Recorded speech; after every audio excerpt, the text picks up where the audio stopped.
ನಮಸ್ಕಾರ ವೀಕ್ಷಕರೇ, ಎಪಿಸೋಡ್ನಲ್ಲಿ ನಿಮಗೆ ಡ್ರಾಫ್ಟ್ ಸೀಟ್ ಮ್ಯಾಟ್ರಿಕ್ಸ್ ಬಗ್ಗೆ ಅನಲೈಸ್ ಮಾಡಿ ಹೇಳ್ತಾ ಇದ್ದೇನೆ. ಅದನ್ನು ಯಾವ ರೀತಿ ನೀವು ಅದನ್ನು ನೋಡ್ಕೊಳ್ಬೋದು, ನಿಮಗೆ ಅರ್ಥ ಆಗಲಿ ಅಂತ ಸಿಂಪಲ್ ವೇನಲ್ಲಿ ಹೇಳಕ್ಕೆ ಟ್ರೈ ಮಾಡ್ತೇನೆ. ಇದು ನನಗೆ ಭಾಳ ಜನ ಕಮೆಂಟ್ ಸೆಕ್ಷನಲ್ಲಿ ಕೇಳ್ತಾ ಇದ್ದಾರೆ, ಮತ್ತು ವಾಟ್ಸಪ್ ಮಾಡ್ತಾ ಇದ್ದಾರೆ, ಇದು ಏನೂ ಅರ್ಥ ಆಗ್ತಾ ಇಲ್ಲ ನಮಗೆ ಹೇಳಿ ಅಂತ.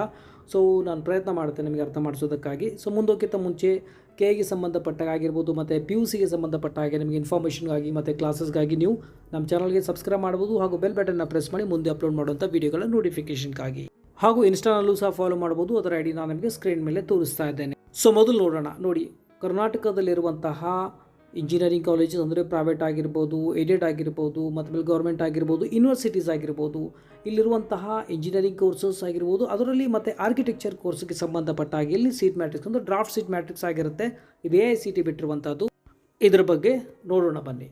ಸೊ ಮೊದಲು ನೋಡಿ, ಗೌರ್ಮೆಂಟ್ ಇಂಜಿನಿಯರಿಂಗ್ ಕಾಲೇಜ್ ಹಾಸನ್ ಅಂತ ತೋರಿಸಿದ್ದೇನೆ. ಓಕೆ, ಸೊ ನೋಡಿ, ಅಂದರೆ ಇಲ್ಲಿ ಬ್ರಾಂಚಸ್ ಇವೆ. ಸಿವಿಲ್ ಇಂಜಿನಿಯರಿಂಗ್ ಇದೆ, ಕಂಪ್ಯೂಟರ್ ಸೈನ್ಸ್ ಇಂಜಿನಿಯರಿಂಗ್ ಇದೆ, ಮತ್ತು ಎಲೆಕ್ಟ್ರಾನಿಕ್ಸ್ ಆ್ಯಂಡ್ ಕಮ್ಯುನಿಕೇಷನ್ ಇದೆ, ಮತ್ತು ಮೆಕ್ಯಾನಿಕಲ್ ಇಂಜಿನಿಯರಿಂಗ್, ಈ ಕೋರ್ಸಸ್ಗಳಿವೆ. ಮತ್ತು ಇಲ್ಲಿ ಇಂಟೇಕ್ ಅಂತ ನೀವು ತೋರಿಸಿರೋದು ನಾನು ತೋರಿಸ್ತಾ ಇದ್ದೇನೆ. ಇಂಟೇಕ್ ಅಂತ ಇದೆ, ಹೌದಾ? ಇಂಟೇಕ್ ಅಂದರೆ ಇಲ್ಲಿ ಎಷ್ಟು ಸೀಟ್ಗಳು ಆ್ಯಕ್ಚುಲಿ ಇವೆ. ಸಿವಿಲ್ ಇಂಜಿನಿಯರಿಂಗ್ನಲ್ಲಿ 60 ಇವೆ. ಆ್ಯಕ್ಚುಲಿ ಎಲ್ಲ ಕೋರ್ಸಲ್ಲಿ ನಿಮಗೆ ಈ ಒಂದು ಕಾಲೇಜ್ನಲ್ಲಿ ಇಂಟೇಕ್ 61 ಅಂದರೆ ಈ 60 ಸೀಟುಗಳಲ್ಲಿ ಲಭ್ಯವಿವೆ ಅಂತ ಅರ್ಥ. ನಿಮಗೆ ಟೋಟಲ್ ಅವೈಲೇಬಲ್ ಸೀಟ್ಸಲ್ಲಿ 60 ಇವೆ. ಮತ್ತು ಇಲ್ಲಿ PH 5% ಅಂತದೆ. ಅಂದರೆ 60 ಸೀಟಲ್ಲಿ 5% ಮಾಡ್ತಾರೆ. ಅಂದರೆ 60ರಲ್ಲಿ 5% ನೀವು ಮಾಡಿ ನೋಡಿ, ಅಂದರೆ ಮಲ್ಟಿಪ್ಲೈ ಬೈ 5/100 ಮಾಡಿ ನೋಡಿ. ಸೊ ನಿಮಗೆ ಅಲ್ಲಿ 3 ಅಂತ ಬರುತ್ತೆ. ಓಕೆ, ಅಂದರೆ PH 5% ಅಂದರೆ 5% ಸೀಟ್ ಏನಪ್ಪ ಅಂದರೆ PH ಕ್ಯಾಂಡಿಡೇಟ್ಸ್ಗಳಿಗೆ ರಿಸರ್ವ್ಡ್ ಆಗಿರುತ್ತೆ. ನೀವು ಯಾರು ಅದನ್ನು ತೆಗೆದುಕೊಳ್ಳಾಗಿರುವುದಿಲ್ಲ. PH ಕ್ಯಾಂಡಿಡೇಟ್ ಮಾತ್ರ ಅದನ್ನು ತೆಗೆದುಕೊಳ್ಬೋದು. ಮತ್ತು ಇನ್ನೊಂದು ಸ್ಪೆಷಲ್ ಕ್ಯಾಟಗರಿ ಇರುತ್ತೆ. ಸ್ಪೆಷಲ್ ಕ್ಯಾಟಗರಿಯಲ್ಲಿ ಬರುವಂಥ ವಿದ್ಯಾರ್ಥಿಗಳಿಗೆ ರೀಸೆಂಟ್ಲಿ ಡಾಕ್ಯುಮೆಂಟ್ ವೆರಿಫಿಕೇಷನ್ ಆಗಿದೆ ಸ್ಪೆಷಲ್ ಕ್ಯಾಟಗರಿ ವಿದ್ಯಾರ್ಥಿಗಳಿಗೆ. ಸೊ ಆ ಒಂದು ಕ್ಯಾಟಗರಿಯಲ್ಲಿರುವಂಥ ವಿದ್ಯಾರ್ಥಿಗಳಿಗೆ ಅಲ್ಲಿ ಒಂದು ಸೀಟಲ್ಲಿ ಲಭ್ಯವಾಗಿರುತ್ತೆ. ನೋಡಿ, 1 ಅಂತ ಲಭ್ಯವಿವೆ. ಮತ್ತು ಆಮೇಲೆ ನೆಕ್ಸ್ಟ್ ಇಲ್ಲಿ ಗೌರ್ಮೆಂಟ್ ಸೀಟ್ HK ಮತ್ತು RK ಅಂತ. HK ಅಂದರೆ ಹೈದರಾಬಾದ್ ಕರ್ನಾಟಕ ರೀಸನಲ್ಲಿ ಬರ್ತಾರೆ, ಮತ್ತು RK ಅಂದರೆ ಹೈದರಾಬಾದ್ ಕರ್ನಾಟಕ ರೀಸನ್ ಬಿಟ್ಟು ಉಳಿದಿರುವಂತಹ ವಿದ್ಯಾರ್ಥಿಗಳು RK ರೀಸನ್ನಲ್ಲಿ ಬರ್ತಾರೆ.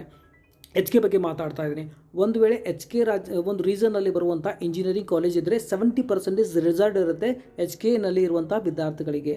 ಮತ್ತು HK ಬಿಟ್ಟು ಬೇರೆ ರೀಸನ್ನಲ್ಲಿದ್ದರೆ ಪ್ರತಿಯೊಂದು ಕಾಲೇಜ್ನಲ್ಲಿ ಪ್ರತಿಯೊಂದು ಕೋರ್ಸ್ಗೆ 8% ಸೀಟಲ್ಲಿ ರಿಸರ್ವ್ಡ್ ಇರುತ್ತೆ. ನೆನ್ಪಿಟ್ಕೊಳ್ಳಿ, ಒಂದು ವೇಳೆ ನೀವು ಹೈದರಾಬಾದ್ ಕರ್ನಾಟಕ ರೀಸನ್ಗೆ ಬಿಲಾಂಗ್ ಆಗಿರುವಂಥ ವಿದ್ಯಾರ್ಥಿಗಳಿದ್ದರೆ ಅವರಿಗೆ 70% ರಿಸರ್ವ್ ಇರುತ್ತೆ. ಒಂದು ವೇಳೆ ಆ ಒಂದು ಬರುವಂಥ ಕಾಲೇಜ್ ಹೈದರಾಬಾದ್ ಕರ್ನಾಟಕ ರೀಸನ್ನಲ್ಲಿ ಬರೋ ಹಾಗಿದ್ದರೆ.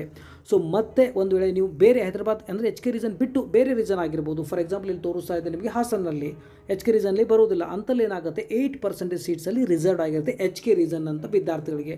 ನಾವು ನೋಡ್ಬೋದು ಇಲ್ಲಿ ಟೋಟಲ್ ಇಂಟೆಕ್ 60 ಇದೆ. ಅದರಲ್ಲಿ PH 5% ಮತ್ತು ಸ್ಪೆಷಲ್ ಅಂದರೆ 3+1 4, 60ರಲ್ಲಿ 4 ತೆಗೆದಿರಿ 54 ಆಗುತ್ತೆ.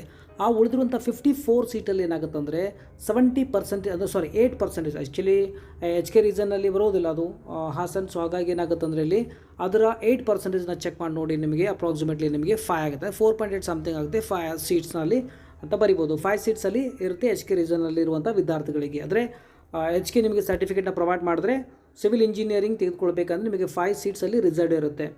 ಸೊ ಅದಾದ ನಂತರ ನಿಮಗೆ ಇಲ್ಲಿ ಉಳಿದಿರುವಂತಹ HK ರೀಸನ್ ಬಿಟ್ಟು ಉಳಿದಿರುವಂತಹ ಎಷ್ಟಂದ್ರೆ 92% ಸೀಟ್ ಮಾತ್ರ ಬೇರೆಯಂಥ ವಿದ್ಯಾರ್ಥಿಗಳಿಗೆ ಇರುತ್ತೆ. ಸೊ ಅದು 51 ಸೀಟ್ ಇದೆ.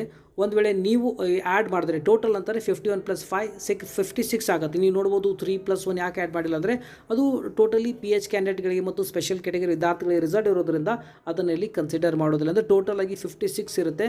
ಮತ್ತು ಆಮೇಲೆ SNQ ನೋಡ್ಬೋದು. SNQ ಮೊದಲು ಹೇಳಿದ್ದೇನೆ 5% ಸೀಟ್ SNQ ವಿದ್ಯಾರ್ಥಿಗಳಿಗೆ ರಿಸಲ್ಟ್ ಇರುತ್ತೆ. ಅದು 60 ಟೋಟಲ್ 65 ಸೀಟ್ ಇರುತ್ತೆ. ಅದು ರಿಸಲ್ಟ್ ಅಂದರೆ 3 ಸೀಟ್ಸ್ ಎಕ್ಸ್ಟ್ರಾ ಇರುತ್ತೆ. ಬಟ್ ಈ 3 ಸೀಟ್ಸ್ ಇದರಲ್ಲಿ ಇರೋದಿಲ್ಲ, ಎಕ್ಸ್ಟ್ರಾ ಕೊಡ್ತಾರೆ, ಇದರಲ್ಲಿ ಆ್ಯಡ್ ಮಾಡೋ ಹಂಗಿರೋದಿಲ್ಲ.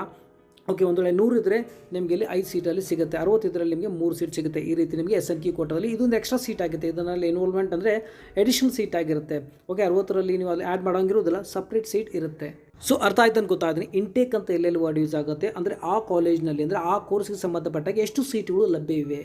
ಮತ್ತು PH ಕ್ಯಾಂಡಿಡೇಟ್ಸ್ಗಳ ವಿದ್ಯಾರ್ಥಿಗಳಿಗೆ ಆಗಿರುತ್ತೆ. ಸ್ಪೆಷಲ್ ಕ್ಯಾಟಗರಿ ಗೊತ್ತಾಯ್ತು ಅಂತ ಗೊತ್ತಾಯಿದ್ದೀನಿ. HK ರೀಸನ್ ಅಂದರೆ ಹೈದರಾಬಾದ್ ಕರ್ನಾಟಕ ರೀಸನ್ನಲ್ಲಿ ಬರುವಂಥ ವಿದ್ಯಾರ್ಥಿಗಳು ನೀವು 371J ಒಂದು ಸರ್ಟಿಫಿಕೇಟ್ನ ಪ್ರೊವೈಡ್ ಮಾಡಿದ್ರೆ ಆ ಒಂದು ಅಂಡರ್ ಬರುವಂಥ ಸೀಟ್ನ ನೀವು ಪಡ್ಕೊಳ್ಬೋದು. RK ಅಂತಂದ್ರೆ ಭಾಳ ಜನ ಅದಕ್ಕೆ ರಿಸರ್ವ್ಡ್ ಕ್ಯಾಟಗರಿ ಅಂತಾರೆ. ಬಟ್ RK ಆಗೋದಿಲ್ಲ, RC ಆಗಬೇಕಿತ್ತು ಅದು. ಬಟ್ ಆ ರೀತಿ ಆಗೋದಿಲ್ಲ. HK ರೀಸನ್ ಬಿಟ್ಟು ರಿಮೈನಿಂಗ್ ಅಂದರೆ ಉಳಿದಿರುವಂತಹ ಕರ್ನಾಟಕದಲ್ಲಿ ಭಾಗದಲ್ಲಿರುವಂಥ ವಿದ್ಯಾರ್ಥಿಗಳಿಗಾಗಿ ನಾವಲ್ಲಿ RK ಅಂತ ಅನ್ಬೋದು ಅನ್ಕೋತೀನಿ. ಯಾಕಂದರೆ ನೋಡಿದ್ರೆ ನನಗೆ ಗೊತ್ತಿದ್ದ ಮಟ್ಟಿಗೆ ಇಲ್ಲಿ 51 ಆಗ್ತಾಯಿದೆ ಅಂದರೆ 92% ಆಗ್ತಾಯಿದೆ. ಆ್ಯಕ್ಚುಲಿ ನೋಡಿ 92% ಯಾಕೆ ಹೇಳ್ತಾ ಇದ್ದೀನಿ ಅಂತಂದರೆ ಎಚ್ ಕೆ ರೀಸನ್ನಲ್ಲಿರುವಂಥ ವಿದ್ಯಾರ್ಥಿಗಳು 8% ಸೀಟನ್ನು ತೆಗೆದುಕೊಳ್ತಾರೆ. ಉಳಿದಿರುವಂಥ 92% ಆರ್ ಕೆ ರೀಸನ್ನಲ್ಲಿ ಅಂದರೆ ಎಚ್ ಕೆ ರೀಸನ್ನ ಬಿಟ್ಟು ಉಳಿದಿರುವಂಥ ವಿದ್ಯಾರ್ಥಿಗಳಿಗಾಗಿ ಅದು ಆ ಒಂದು ಸೀಟ್ಗಳಲ್ಲಿ ಲಭ್ಯವಿರುತ್ತವೆ. ಓಕೆ, ಸೊ ನಿಮಗೆ ಈ ಒಂದು ಅನಾಲೈಸಿಸ್ ಅಂದರೆ ಇದು ಏನಂತ ನಿಮಗೆ ವರ್ಡ್ಸ್ ಎಲ್ಲ ನಿಮಗೆ ಅರ್ಥ ಆಯ್ತು ಅನ್ಕೋತಾ ಇದ್ದೀನಿ. ಓಕೆ, ಚೆನ್ನಾಗಿ ಅನಿಸಿತ್ತು ಅಂದರೆ ಲೈಕ್ ಮಾಡಿ ಮತ್ತು ಮ್ಯಾಕ್ಸಿಮಮ್ ಜನರಿಗೆ ಶೇರ್ ಮಾಡಿ. ಮತ್ತೆ ಸಿಗೋಣ ಮತ್ತೊಂದು ಎಜುಕೇಷನಲ್ ಅಪ್ಡೇಟ್ ಒಂದಿಗೆ. ಟೇಕ್ ಕೇರ್, ಪಾಪ.